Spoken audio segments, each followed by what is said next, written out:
औज़ुबिल्लाहिमिनश्शैतानिर्रजीम बिस्मिल्लाहिर्रहमानिर्रहीम। मोहतरम ख़वातीन हज़रात, डॉक्टर आसिफ इज़हार आपके साथ। ख़वातीन हज़रात, मुख्तलिफ़ किस्म की जो एंटीबायोटिक्स होती हैं उसका इस्तेमाल हमारे यहाँ बहुत ज़्यादा है और अक्सर औक़ात लोग सेल्फ जो मेडिकेशंस करते हैं उसके तौर पर बहुत सी एंटीबायोटिक्स भी ऐसी होती हैं कि जिनका वो इस्तेमाल कर लेते हैं। अब आप अगर एंटीबायोटिक्स का इस्तेमाल आपको मकसूद हो तो वो आप अपने डॉक्टर के मशवरे के मुताबिक अगर करें तो आपका डॉक्टर आपको बेहतरीन एंटीबायोटिक आपको तजवीज़ कर सकता है, जिससे आपके मर्ज में भी अफाका होगा और आपके जो साइड इफेक्ट प्रोफाइल है और खुसूसन एंटीबायोटिक के अगेंस्ट जो रेजिस्टेंस होती है, बैक्टीरिया उसके अगेंस्ट रेजिस्टेंट हो जाते हैं, उसके जो खदशात होते हैं वो भी कम से कम हो जाते हैं। एक बहुत ही बेहतरीन एंटीबायोटिक एमॉक्सिसिलिन जो कि लंबे अरसे से इस्तेमाल में है, एक बहुत बेहतरीन एंटीबायोटिक है जिसका एक बहुत ब्रॉड स्पेक्ट्रम है जो कि ग्राम पॉजिटिव खुसूसन और फिर ग्राम नेगेटिव के कुछ स्ट्रेन्स को भी कवर करता है, मुख्तलिफ बैक्टीरिया को वो कवर करता है। इसका इस्तेमाल लंबे अरसे से होता चला आ रहा है, खुसूसन जो रिस्पायरेटरी इन्फेक्शंस होती हैं, जो अपर और लोअर यानी कानों के इन्फेक्शन, गले के इन्फेक्शन, चेस्ट इन्फेक्शन के लिए,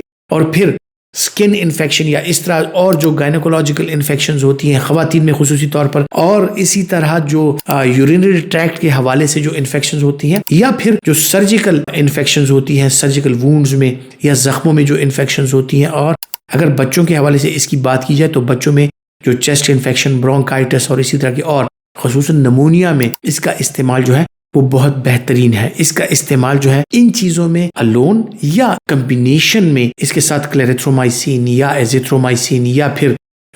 जो क्विनोलोन्स हैं उसका इस्तेमाल कराया जा सकता है। फिर जो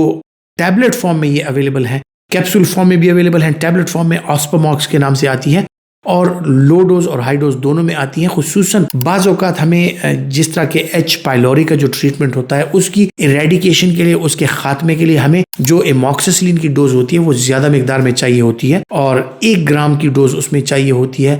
2 टाइम दिन में। तो उसके लिए अगर आप कैप्सूल्स 500 मिलीग्राम या 250 मिलीग्राम का इस्तेमाल करें तो आपको दिन में 2 से 3 मरतबा जो है 2-2 या 3-4 कैप्सूल आपको लेने हो सकते हैं। ऑस्पोमॉक्स की ब्यूटी ये है कि टैबलेट फॉर्म में अवेलेबल है और हाई डोज में अवेलेबल है। 1 ग्राम की इसकी टैबलेट फॉर्म भी अवेलेबल है जो कि आपके मरीज के लिए फिर आसान हो जाता है कि अगर आप हाई डोज उसको दिन में 2 से 3 मरतबा दें तो वो उसको इजीली 1 गोली की फॉर्म में वो ले सकता है। एमॉक्सिसिलिन के हवाले से हमारी और भी वीडियोस मौजूद हैं जिनमें इनका जो साइड इफेक्ट प्रोफाइल है, जो इसके बारे में तमाम तर तफसीलात एक और वीडियो में भी मौजूद है। लेकिन साइड इफेक्ट प्रोफाइल के हवाले से अगर बात की जाए तो साइड इफेक्ट्स में इसके साथ जो सबसे बुनियादी साइड इफेक्ट है वो है डायरिया। एंटीबायोटिक इंड्यूस्ड डायरिया इसके साथ हो सकता है। इसके अलावा जो हाइपर सेंसिटिव लोग हैं, किसी को अगर एमॉक्सिसिलिन से एलर्जी है तो वो एलर्जिक रिएक्शन का शिकार हो सकते हैं। इसके साथ स्किन रैश उनको हो सकती है और भी ऐसी चीजें हैं जो कि उसका वो शिकार हो सकते हैं अगर वो इसको